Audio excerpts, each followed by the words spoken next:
Oi, turma, do livro Na Luz da Vitória, José Carlos de Luca, capítulo 6, Trombose Espiritual.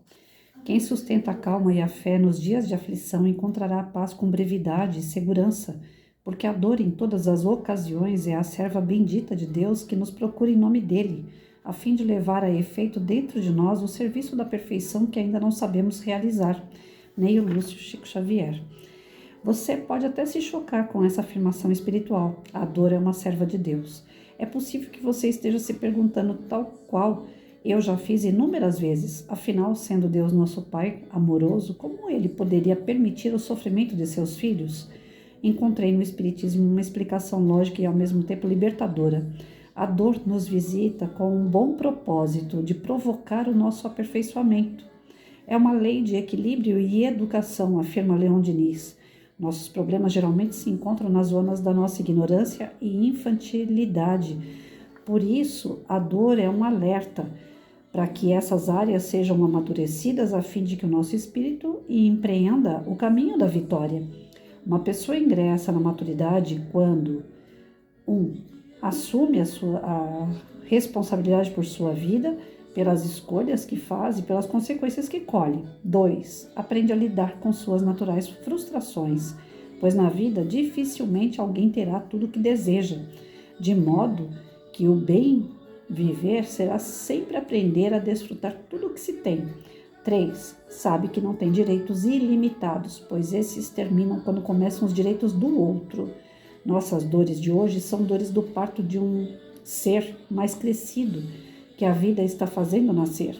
Não dá mais para continuar como criança mimada, que não tem responsabilidade pelas bagunças do seu quarto, que chora sem parar até que seus desejos ilimitados sejam satisfeitos, que acredita que todas as demais pessoas existem apenas para satisfazê-la com suas necessidades. Ninguém será feliz desse jeito imaturo.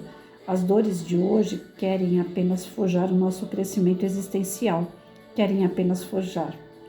Deus tem um plano maravilhoso para cada um de nós, assim como nós temos sonhos muito bonitos para os nossos filhos. Desejamos que eles cresçam, sejam saudáveis, se realizem, ganhem autonomia, progridam em todos os sentidos. Enfim, sejam felizes. Em escala infinitamente maior, Deus também deseja o nosso crescimento, pois a maturidade é a condição essencial da felicidade. Quando, porém, resistimos ao nosso amadurecimento, deixando de agir de uma forma melhor do que aquela como temos agido, mais inteligente, mais amorosa, provocamos uma série de trombose espiritual que emperra a nossa evolução e assim a nossa própria felicidade. A dor, portanto, é um sintoma importante que nos avisa para a necessidade urgente de dissolvermos os coágulos da nossa imaturidade. Dessa forma, a dor não é punição divina, castigo do céu ou coisa que o valha. É um mecanismo de despertamento da criatura para os potenciais que ela ainda não está utilizando. Ela está dormindo e o problema vem acordá-la, incomodando-a até que ela mude algo dentro de si mesma. As dificuldades são as grandes mestras do nosso desenvolvimento. É aquele professor rigoroso que nos obriga a estudar e assim assimilar o conhecimento que abre portas ao nosso progresso. É a doença que nos obriga a cuidar melhor da nossa saúde, é a carência econômica que nos ensina a importância do trabalho, é o desamor de alguém por nós que nos mostra a necessidade de nos amarmos, é o desastre financeiro que nos mostra que a vida pode ser vivida com mais simplicidade, é a situação desafiadora que faz despertar em nós a coragem de que não sabemos ser possuidores. É a perda de um ente querido que nos abre os olhos para amarmos as pessoas enquanto elas estão ao nosso lado. Quando a dor nos visitar, mudemos o ângulo pelo qual enxergamos o problema. As coisas são apenas o que imaginamos são. As coisas são apenas o que imaginamos que são. Olhemos a situação como um tratamento espiritual, da mesma forma que uma pessoa se submete a uma cirurgia para remover um problema de saúde. Tenhamos calma e fé, sabendo que chegou para nós o tempo da promoção espiritual. Algo melhor acontecerá. Tão logo iniciemos a cirurgia interior para remover pensamentos, sentimentos e atitudes que já não refletem o melhor que já somos capazes de fazer. Na hora da dor, devemos nos perguntar: o que estou precisando aprender com esse problema? Onde estou precisando crescer? O que já poderia estar fazendo de forma diferente e melhor do que tenho feito? Que talento interior a vida está querendo trazer à tona? Deus apenas quer uma versão melhorada de nós mesmos. Dentro do Espiritismo, dessa doutrina abençoada, a gente não consegue fugir desse tema, gente. Vira e mexe, o que as mensagens trazem para nós é a respeito da dor e do sofrimento. Porque essa doutrina, ela veio para consolar. O Espiritismo não veio para seguir dogmas, ritos, ou para depositar dentro da doutrina a solução dos seus problemas, a cura para suas dores. Não é bem assim. A doutrina veio para dar aquele chacoalhão mesmo e colocar para a gente a importância da gente assumir os nossos papéis, as nossas responsabilidades, entender que tudo que acontece com a gente é consequência das nossas escolhas. A gente é livre para escolher, nós temos o livre-arbítrio. Lá no plano espiritual, geralmente acontece da seguinte forma: você está agrupado com pessoas que são afins, pessoas que têm a mesma sintonia, vibração que você. Então, os grupos são formados dessa forma, as famílias espirituais. Dos mesmos gostos, os mesmos vícios. Então, aquelas famílias são formadas no plano espiritual. Você, com o passar do tempo, você vai reencarnando com essas famílias. Ora como homem, mulher, pai, mãe, filho, irmão, fazendo papéis diferentes. Nos papéis diferentes, a ideia é progredir espiritualmente. Só que a gente, pela nossa imperfeição moral, a gente se enrola no meio de campo. A gente arruma atrito com um, inimizade com o outro, não há o perdão com o outro, você não se perdoa, você embola esse meio de campo. Como é que Deus vai fazer para desembolar? Porque Ele, como um pai, Ele não quer que as coisas fiquem dessa forma. Ele quer que você melhore. Nós somos criados simples e ignorantes com a tendência, com o objetivo de evolução. Evolução não material, não físico, mas uma evolução espiritual. À medida que o espírito evolui, ele vai tomando conta de si, da sua importância, e com isso ele pode auxiliar os que estão atrasados. É que nem na sala de aula, o aluno que ele começa a aprender um pouquinho mais que o outro, a gente faz o quê? Coloca para sentar com o colega para dar um apoio. Né? Ah, já terminou, Juquinha, a tua lição? Então dá para você sentar com o Zezinho ali e dar um apoio para ele? Então, conforme a gente vai evoluindo, a gente ajuda o que está lá atrás. Assim como os nossos amigos espirituais, os nossos anjos guardiões fazem com a gente. Vão pegando missões. O prazer do espírito, à medida que ele vai evoluindo, não é só ele, mas ele tem um prazer gigante em poder auxiliar a jornada do outro, para que ele também evolua. Isso significa ser um padrão mais elevado espiritual. A gente não pensa mais só na gente, a gente pensa no próximo, de verdade. Aqui, enquanto nós estamos num planetinha de prova e expiação, nós estamos exercitando para um dia ser esse espírito superior. Aqui existem trabalhos solidários, voluntários, aqui a gente aprende a ser uma pessoa mais empática, né? Se colocar no lugar do outro. A gente está gatinhando ainda para tudo isso. Mas um dia isso vai ser normal, natural.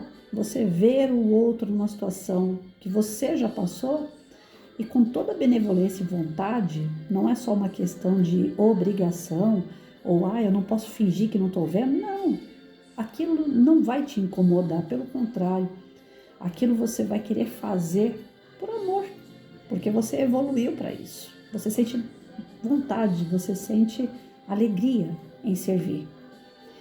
Hoje a gente tem algumas pequenas alegrias no servir, porque a gente ainda é muito atrasado.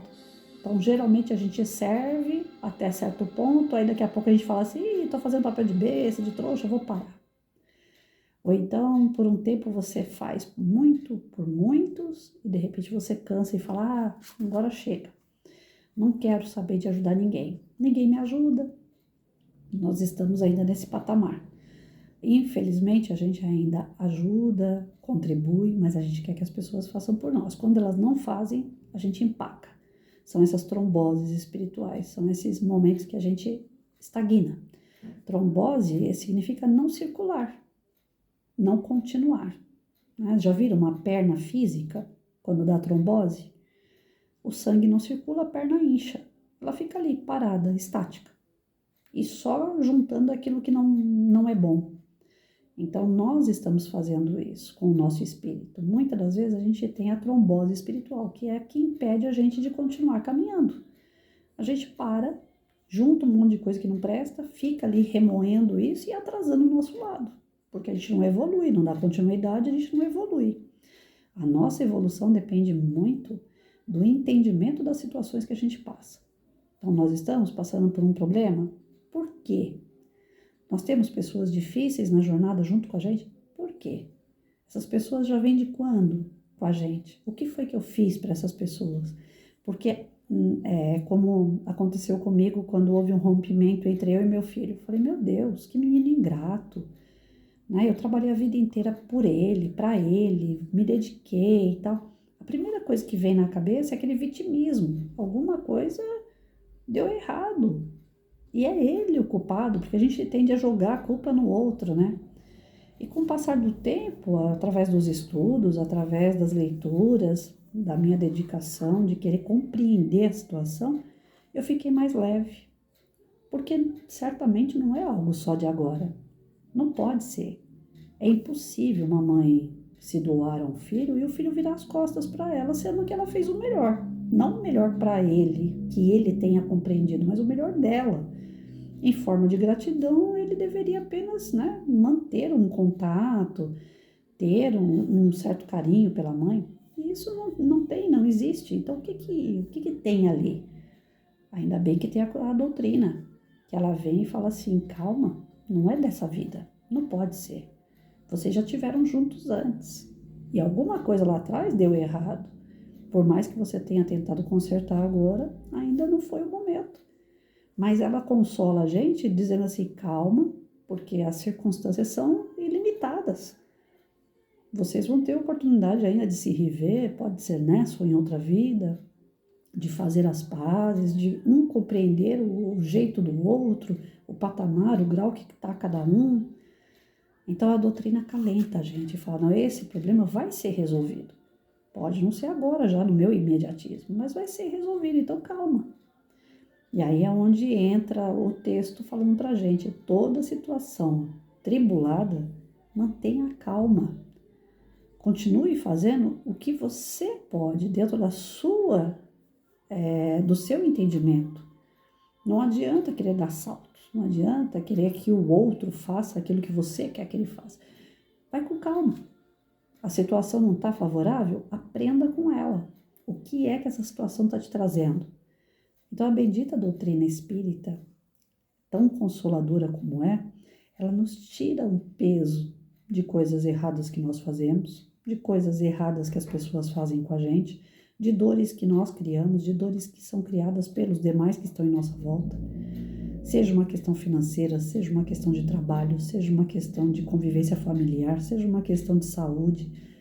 Tudo o que vem que não é aparentemente a nosso favor, na verdade está trabalhando o nosso íntimo, que é o nosso espírito. E nós estamos no planetinha de prova e expiação justamente para passar por essas circunstâncias de provas e dor, onde nós vamos ser aprovados ou não, depende de como nós vamos agir, depende de como nós vamos aceitar, equilibrar essas situações a nosso favor, não fisicamente, mas moralmente, espiritualmente. Como que eu estou lidando com essas situações?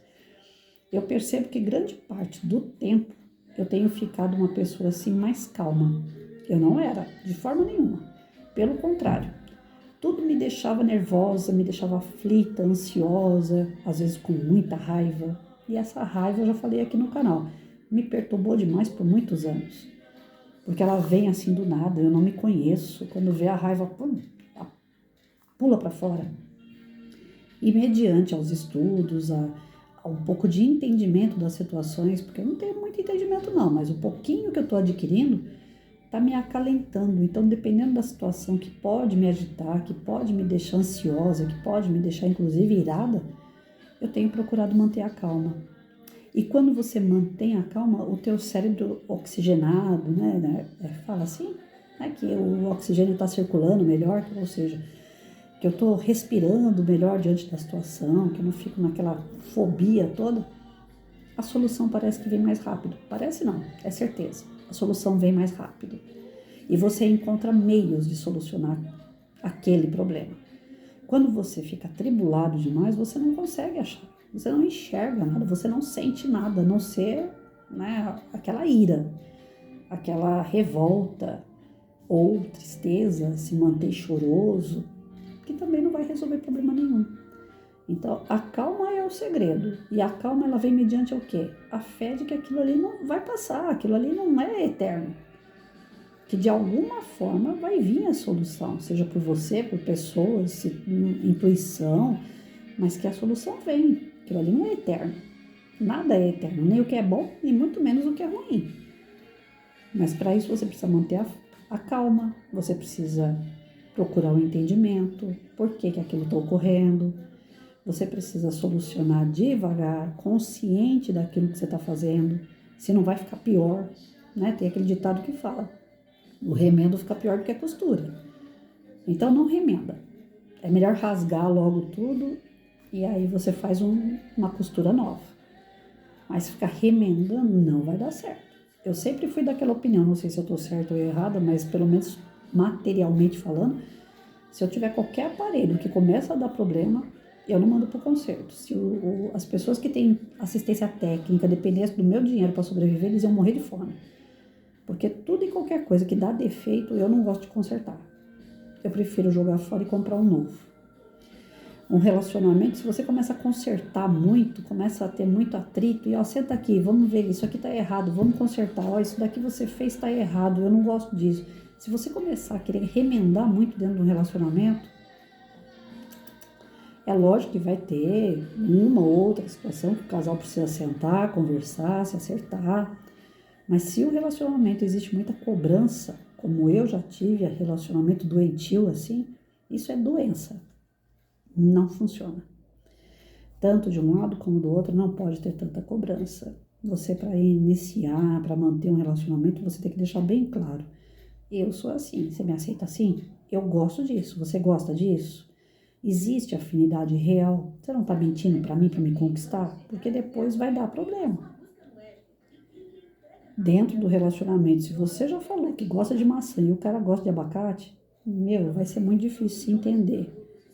Porque cada vez que um for para a cozinha, vai ter que fazer maçã e abacate. Ou então vai dar briga, porque um não gosta e o outro também não. E aí? Então, dentro das situações, não é diferente. Você tem que procurar coisas que você se sente bem, fazendo com prazer. Trabalho, você não pode procurar um trabalho só por dinheiro. Porque vai chegar uma hora que o salário vai ser sempre pequeno para você. Porque aquilo você não gosta de fazer. Vai se tornar um problema para você. Tem muita gente que, eu não quero trabalhar. Por que você não quer ir? Porque é algo que você faz por dinheiro, não por prazer. O ideal é procurar um trabalho que você faça por prazer e por dinheiro. Juntou as duas coisas, beleza. E ainda assim vai ter percalços, lógico que vai. Eu sempre trabalhei com aquilo que eu gosto. Educação, criança. E muitas vezes, em mais de 32 anos de serviço, eu tive vontade de não ir trabalhar, mesmo fazendo o que eu gosto e ganhando o suficiente para me manter. Então, eu imagino pessoas que são obrigadas a ir para um lugar onde não quer e ganham o que não acham que não merece. Então, a gente tem que estar sempre... Isso são coisas que a gente sofre porque a gente escolheu errado. Então, nossas escolhas têm consequência. Toda escolha a gente tem que pensar muito antes de tomar uma atitude. Pelo imediatismo, pela euforia, às vezes por um motivo de carência, as pessoas acabam escolhendo errado.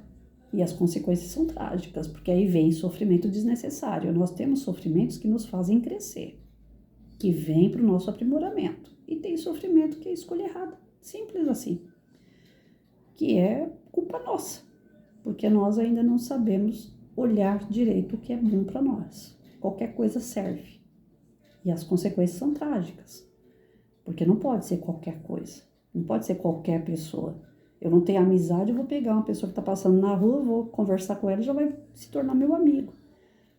Eu não conheço um determinado ser, e aí eu acho ele bonito e quero namorar. E aí, lá dentro daquela pessoa, como é que é? Como é que vai ser conviver com ela? Então, todas as nossas escolhas, lembrando bem, todas as nossas escolhas trazem consequências. Então, a gente tem que saber escolher. O nosso livre-arbítrio está aí para isso. No plano espiritual, quando a gente vai reencarnar, esses grupos com quem a gente está ali, eles vão reencarnar com a gente. Às vezes, por uma escolha, olha, eu vou ser pai, vou ser mãe, vou ser seu filho, tal. E aí, quando chega aqui, os combinados, através do nosso livre-arbítrio, começam a desandar. Isso pode ocorrer. Algumas encarnações são compulsórias. Você gostando ou não, você vai ficar no meio daquela família. E aquele cara tumultua a família toda. Não é à toa aquele sofrimento. Então, tudo vai das nossas necessidades, das nossas escolhas. E esses sofrimentos que são causados têm um histórico, têm um porquê. Sejam eles pela lei de Deus, pelos acordos espirituais, sejam eles por escolhas próprias nossas, mas o sofrimento não é à toa.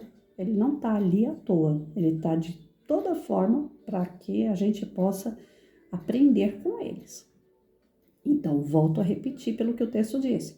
Manter a calma, a fé, ter boa vontade em cima dessa melhora espiritual para conosco e para com aqueles que estão na nossa jornada, as situações que aparecem para a gente. A nossa evolução espiritual está dependendo muito de como a gente age diante das circunstâncias, sejam elas boas ou más, aparentemente más. Porque, na verdade, tudo que aparentemente seja mal é o que mais está trabalhando em nós, para o nosso bem. O bom é cômodo, a gente não sai do lugar. O mal, ele faz a gente se agitar, faz a gente se incomodar. E o incômodo faz a gente sair daquele lugar e ir para outro. Ou seja, a gente se transforma. Então, vamos dar graças a Deus por todos os incômodos que a gente tem, que aparecem, que por mais que tragam momentaneamente um sofrimento, perda de pessoas amadas, trabalho que a gente perde, situação financeira, né, apertada, pessoas difíceis no nosso caminho, falta de saúde, dor, sofrimento, angústia, não é para manter, não é para ser masoquista e manter isso, é para que essas coisas sejam incômodas e que elas façam a gente sair daquilo ali. Tem um exemplo do sapinho, eu gosto desse exemplo pra caramba, né? O sapo, ele gosta de água morna, ele gosta de água de lagoa, né? Então, se você colocar um sapo numa panela onde a água está morna, ele fica ali. E se a água esquentar, esse sapo geralmente vai continuar ali na água. Ele vai até morrer queimado naquela água, mas ele não sai dali, porque ele gosta da água. Tá cômodo para ele, mesmo esquentando pra caramba. Nós não podemos ser que nem esse sapo. A água começa a esquentar, é para pular da panela.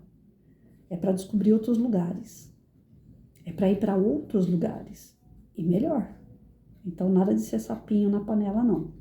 Bora lá, vamos aproveitar os momentos assim de tumulto, de desequilíbrio, para equilibrar, para aprender com a situação e se tornar melhor. É para isso que a gente está aqui.